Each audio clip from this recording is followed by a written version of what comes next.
નમસ્કાર, આજના સમાચાર એન્કર પ્રાચી સાથે। ઈરાન ઇઝરાયલ યુદ્ધના પગલે ભરૂચ જિલ્લાના ઉદ્યોગો પર આર્થિક સંકટના વાદળો, આયાત નિકાસમાં 25% સુધીના ઘટાડાની ભીતિ। પશ્ચિમ એશિયામાં સર્જાયેલી ઈરાન અને ઇઝરાયલ વચ્ચેની યુદ્ધની સ્થિતિની સીધી માઠી અસર હવે ભરૂચ જિલ્લાના ઔદ્યોગિક હબ પર પડવા લાગી છે। ખાસ કરીને એશિયાની સૌથી મોટી ઔદ્યોગિક વસાહત ગણાતા અંકલેશ્વર સહિત દહેજ, વિલાયત અને સાયખા જીઆઈડીસીના ઉદ્યોગો માટે યુદ્ધ ચિંતાનો વિષય બન્યું છે।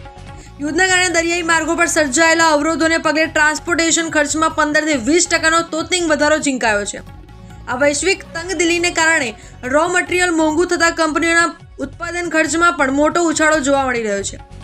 ઉદ્યોગોમાં વપરાતા એસડીપી અને પીપીઈ જેવી સામગ્રીમાં 15 થી 20% વધારો નોંધાતા આગામી દિવસોમાં ઉદ્યોગ જગતને કરોડો રૂપિયાનું નુકસાન વેઠવાનો વારો આવી શકે તેમ છે। યુદ્ધની આ સ્થિતિ જો લાંબો સમય ચાલશે તો તેની સૌથી મોટી અસર પેટ્રોકેમિકલ્સ અને કેમિકલ સેક્ટર પર પડશે। ખનિજ તેલના ભાવમાં સંભવિત વધારાને કારણે તેની પેટા પદાર્થો બાય પ્રોડક્ટ્સના ભાવ પણ ભડકે પડશે, જેના લીધે પ્લાસ્ટિક અને કેમિકલ પ્રોડક્ટ્સની પડતર કિંમતમાં 20% જેટલો વધારો થવાની સંભાવના સેવાઈ રહી છે। ભરૂચ જિલ્લાના ફાર્મા, બ્લક ડ્રગ્સ અને એગ્રોકેમિકલ ઉદ્યોગો જે મોટા પાયે નિકાસ પર નિર્ભર છે, તેમની સપ્લાય ચેઇન ખોરવાઈ છે। અંકલેશ્વર ઇન્ડસ્ટ્રીયલ એસોસિએશનના પ્રમુખ વિમલભાઈ આર જેઠવાના જણાવ્યા અનુસાર રો મટીરિયલના વધતા ભાવો અને પરિવહનની સમસ્યાને પગલે આયાત નિકાસમાં 20 થી 25% જેટલો જંગી ઘટાડો થઈ શકે છે।